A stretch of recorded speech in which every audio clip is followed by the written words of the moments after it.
భాస్కరుడు బెంబేలెత్తిస్తున్నాడు.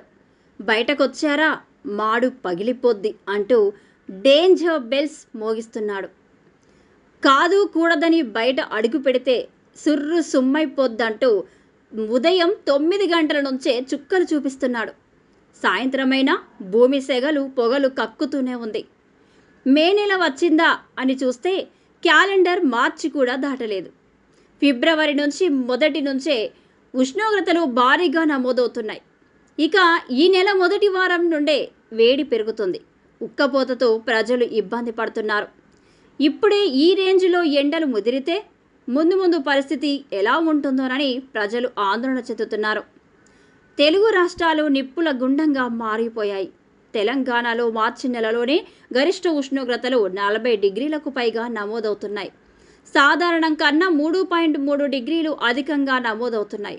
ఉత్తర తెలంగాణ జిల్లాల్లో ఎండల తీవ్రత ఎక్కువగా ఉంది. రానున్న 2 రోజుల్లో గరిష్ట ఉష్ణోగ్రతలు 42 డిగ్రీలకు పైగా నమోదయ్యే అవకాశం ఉందని వాతావరణ శాఖ అధికారులు హెచ్చరిస్తున్నారు. ఆదిలాబాద్, కొమరంభీం, మంచిర్యాల, జగిత్యాల జిల్లాల్లో ఎండ తీవ్రతతో పాటు వడగాలుల ప్రభావం అధికంగా ఉంటుందన్నారు. ఈ జిల్లాలో ఇప్పటికే ఎల్లో హెచ్చరికలు జారీ చేశామన్నారు. శనివారం గరిష్ట ఉష్ణోగ్రతలు 42 డిగ్రీల వరకు నమోదయ్యే అవకాశం. హైదరాబాద్ చుట్టుపక్కల ప్రాంతాల్లో 39 డిగ్రీల వరకు ఉష్ణోగ్రతలు నమోదయ్యే ఛాన్స్ ఉంది.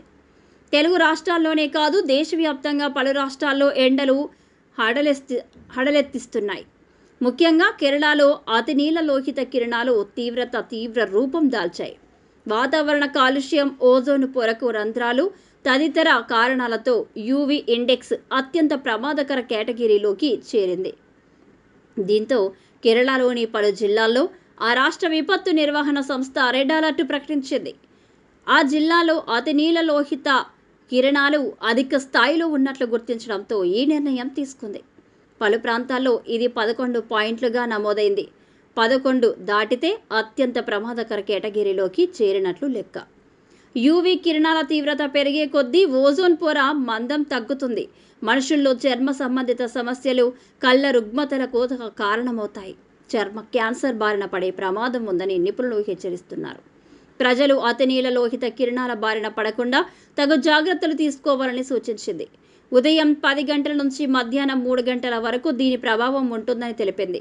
బహిరంగ ప్రదేశాల్లో పనిచేసేవారు, మత్స్యకారులు, వాహనదారులు, పర్యాటకులు, చర్మ కంటి సంబంధిత సమస్యలతో బాధపడేవారు నేరుగా అతినీల లోహిత కిరణాల బారిన పడకుండా అన్ని జాగ్రత్తలు తీసుకోవాలని, బయటికి వెళ్ళేటప్పుడు నూలు దుస్తులు, గొడుగులు, టోపీలు, కంటి అద్దాలు వంటివి ధరించాలని సూచించింది.